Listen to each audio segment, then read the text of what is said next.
Last unit, we covered a lot of material, and there was a lot of reading and a lot of material to get your hands around, because there are these major 5 theories of ethics that you've got to understand as you move through the rest of this course, and as you ponder why it is that some people make a decision that they think is right and you think is wrong, and yet both people seem to be working from a different set of expectations. And this is why, because there are these major theories of ethics that help us direct our attention and our to what is important in each conversation. In this unit, we're going to turn from these 5 major theories. We're going to back down the reading, and I'm going to ask you to consider, what does it mean for you to make a decision. That's why this unit is called "To Thine Own Self Be True." And in the short readings that you have for this unit, each person, the protagonist in each situation, basically has to make a decision, and it's going to determine who they are sort of at their core. This whole genre of coming of age movies and coming of age dramas, this is the idea that the individual kind of grows up and comes to a place that they have to make a decision for themselves, and they even in the moment sometimes realize that they will not be the same after this, because this is really going to determine their moral direction. So you're going to be asked to interact with other students, to think about your own moral decision making, and then you're going to watch the movie Mona Lisa Smiles, and in that movie you're going to look for the ways in which some characters begin to find their voice and find their moral center and make their own decisions, while others are driven by what the expectations of society and culture and social pressure direct them to make decisions. So that's what this unit is all about, and I hope this is helpful. Finish up the rest of this intro video, and I'm sure you'll do well.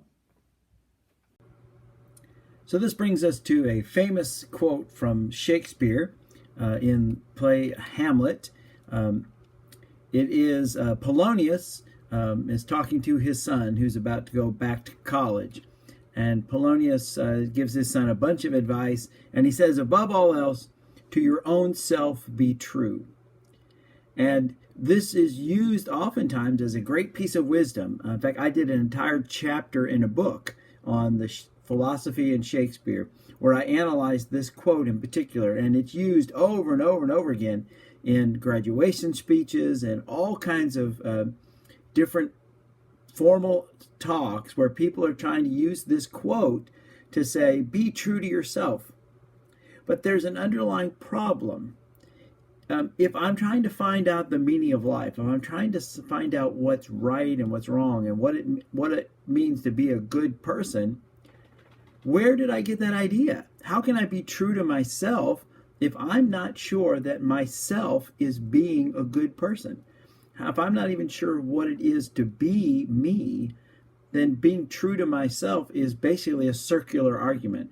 It's basically begging the question, because when I say, what should I be? And you say, be true to yourself, that's a non-answer. It's just, Polonius, by the way, is portrayed in the entire play as basically an idiot. He's a doddering old man who thinks he's smart, who's given a lot of authority, but doesn't have really much sense. And yet he presents himself as if he's very wise.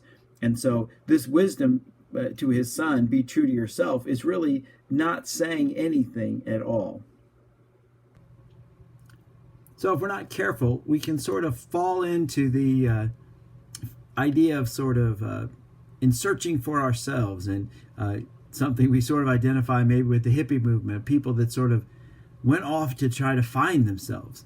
And the question really is the self outside of yourself? Like, can you actually go find it?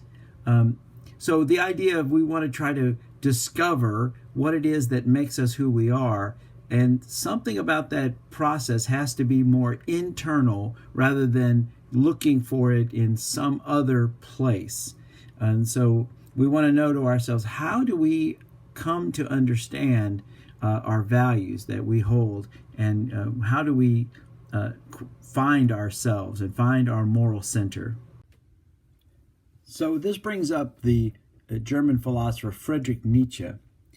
And Nietzsche called humanity the herd. He basically said that we all don't evaluate our lives, and we don't live according to our own set of values. We don't actually examine ourselves and decide how to live. We basically just follow the herd. Thoreau is quoted as saying that most men live lives of quiet desperation. The idea then that the unexamined life is not worth living. And Nietzsche basically says we all just sort of are lemmings. We just follow the crowd. We just do what everybody else is doing. And when we graduate from high school, we think we ought to go to college. And when we get married, then we have kids and we go into debt and we buy a house and a car and X, blah, blah, blah. And Nietzsche wants to ask us to stop and where is everybody going? And is this the path I want to be on? So the pieces that we read in this unit that have to do with coming of age and deciding where our sense of value comes from, each one of these stories, one of the people in the story is going to struggle with their sense of who they are and decide whether they want to follow convention, do they want to be strike out on their own a different course, is there a set of higher values that they believe in and that they have to follow even if it doesn't work out the way maybe some people would like for it to. So this brings us to the great Danish philosopher Søren Kierkegaard, one of my personal favorites. Here he came to visit me in my office. And Kierkegaard was an existentialist, but also a man of deep faith. And so he believed that each of us has to make our own, what he called a decision of fear and trembling, where we make a commitment of what we believe is true.